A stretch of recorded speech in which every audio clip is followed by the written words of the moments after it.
It wasn't always called Veterans Day. Once, it had a different name, Armistice Day. A day not born from triumph, but from silence. From the moment the guns of the First World War finally stopped echoing across Europe.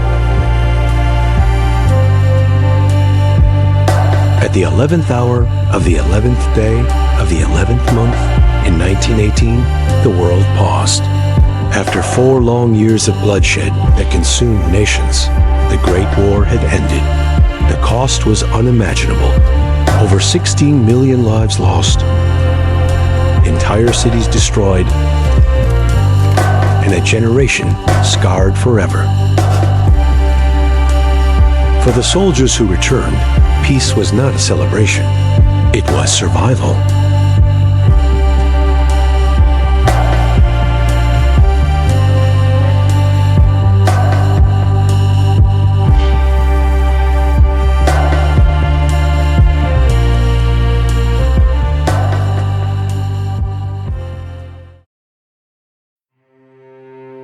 In 1919, 1 year after the war ended, President Woodrow Wilson proclaimed the first Armistice Day in the United States. It was meant to honor the heroes of the Great War, those who fought, those who fell, and those who came home carrying invisible wounds. Across America, church bells rang, parades filled the streets, and the nation bowed its head for 2 minutes of silence. Wilson called it a day of reflection, a reminder of the cost of peace. Schools taught about the horrors of trench warfare. Veterans gathered at town squares to remember friends who never returned. Armistice Day wasn't about victory. It was about gratitude, mourning, and a fragile hope that war like this would never happen again. But history had other plans.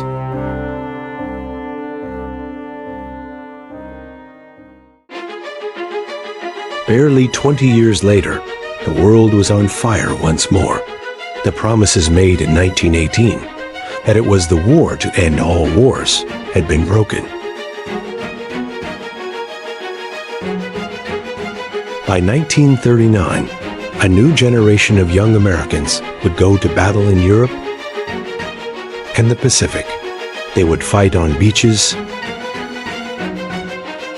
in forests, and across oceans in what became the Second World War. When it ended in 1945, the number of veterans had grown from thousands to millions. Every town in America had a soldier, a sailor, an airman, or a Marine who had seen things no one should ever see. An Armistice Day, once dedicated only to the soldiers of the First World War, no longer felt big enough. America's sense of service and sacrifice had expanded. The nation now had veterans from 2 global wars, and they all deserved recognition. In 1947, a small-town man from Birmingham, Alabama, named Raymond Weeks, had an idea. He believed that Armistice Day should honor all veterans, not just those from World War I. Weeks organized the first National Veterans Day celebration in his hometown. He invited veterans from every branch of the military, from every conflict. The event caught the attention of General Dwight D. Eisenhower, a former Supreme Commander who had led Allied forces in Europe. When Eisenhower became president in 1953, he supported the idea. And 1 year later, in 1954, Congress officially replaced the word armistice with veterans.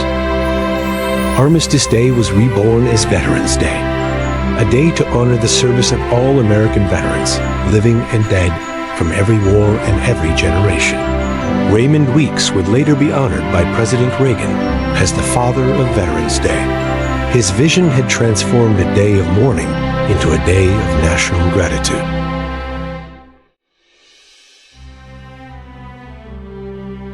But with that change came confusion. Many people began to mistake Veterans Day for Memorial Day, another solemn occasion in May that honors those who died in service. The difference, though, is profound. Memorial Day remembers the dead. Veterans Day honors the living, those who served, those who returned, and those still carrying the memories of war. It's not about glorifying combat. It's about acknowledging the courage it takes to volunteer, to stand between peace and chaos. Every veteran has their own story, a story of duty, loss, pride, or quiet endurance. For some, it's a medal folded into a drawer. For others, it's a scar that never healed, visible or not.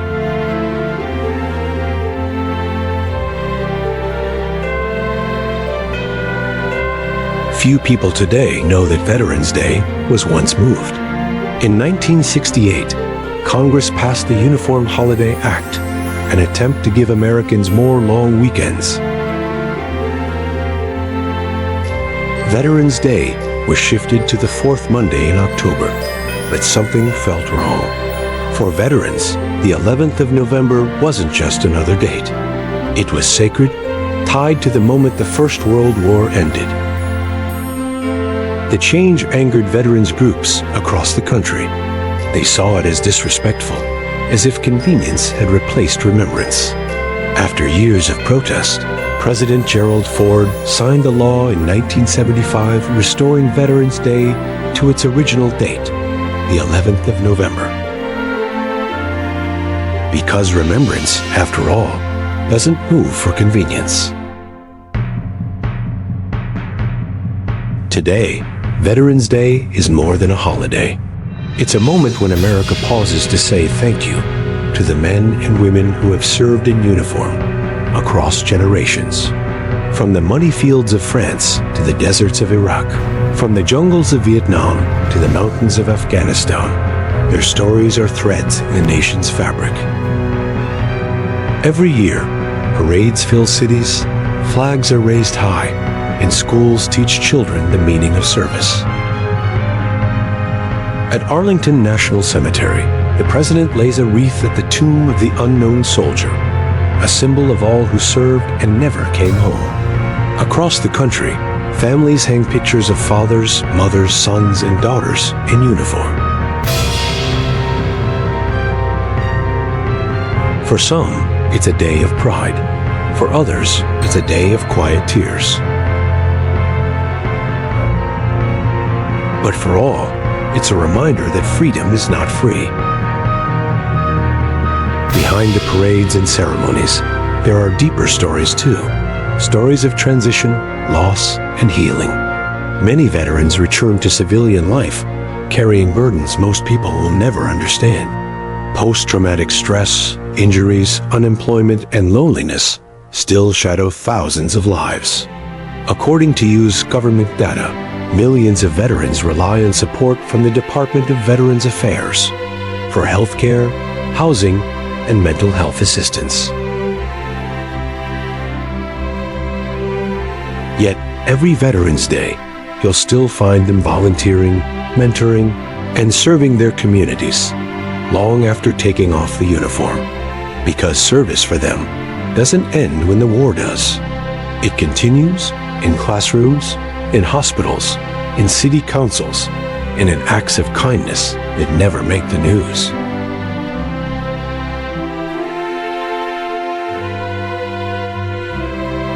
When the world fell silent in 1918, no one could imagine that a single moment of peace would echo across more than a century. From Armistice Day to Veterans Day, that silence has carried meaning, a promise that those who served will never be forgotten. So, when the clock strikes 11 on November 11th, take a moment, pause. Remember the faces behind the flags, the names behind the medals, and the stories behind the silence. Because the true story of Veterans Day isn't just about the end of war. It's about the courage it takes to hope for peace.